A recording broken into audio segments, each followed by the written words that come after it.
পাল সরকারের কেউ নয়, বলে বার্ধক্য ভাতা কাল থেকে দেব, বলে এবং যে কায়দাতে চালান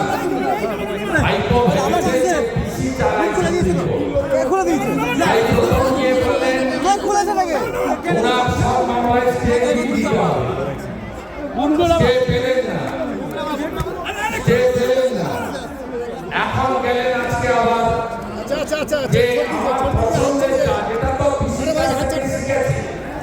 কারণ পিসি নন্দীগ্রাম নিয়ে মামলা করতে গেছিলেন 2.5 বছর আগে।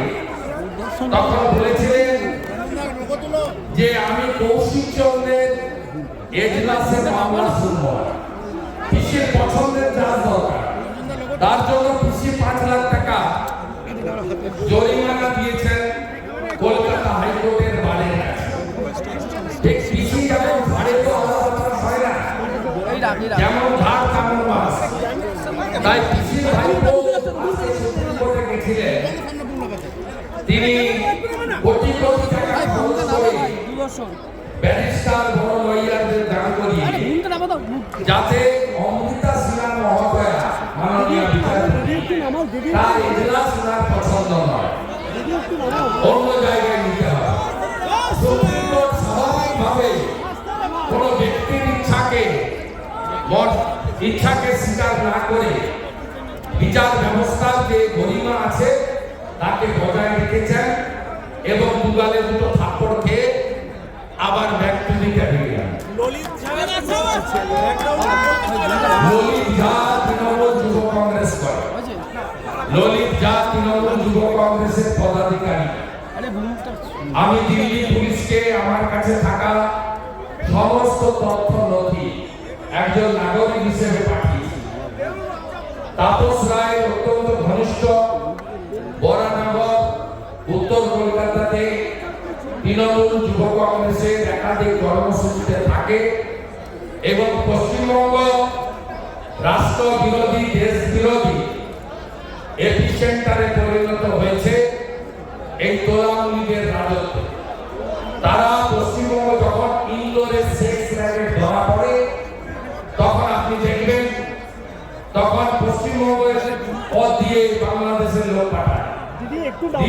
আমি যে বক্তব্য একটু আগে বলেছিলাম, আমাকে যারা পাথর ছড়েছিল 2রা মে 2021, আমার সিআরপিএফ এর দেওয়া বুলেট প্রুফ গাড়ি না থাকলে সেদিনকে আমি এসপি অফিসের গেটে মারা যেতাম।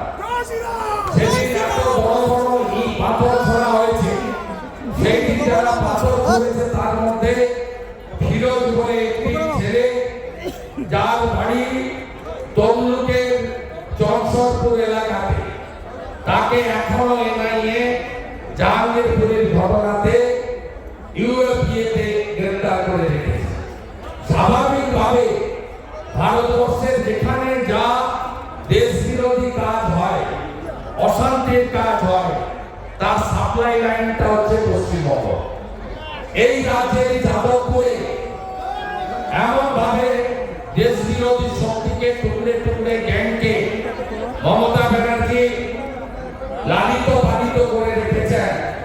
যারা আমার গাড়ির দিকে তেড়ে আসে আমরা মাওবাদী বলি, যারা ভারতের জাতীয় পতাকা 26শে জানুয়ারি বা 15ই আগস্ট যাদবপুরে তুলতে দেয় না, যারা জাতীয় সঙ্গীত গাইতে দেয় না, যারা বন্দে মাতরম বলতে দেয় না, তাদেরকে মমতা ব্যানার্জি এখানে রেখেছেন একটাই শর্তে, 21 সালের মতো এরা নো ভোট টু বিজেপি করবে আর উনি এই সমস্ত শক্তির কাঁধে ভর করে ক্ষমতায় থাকবে।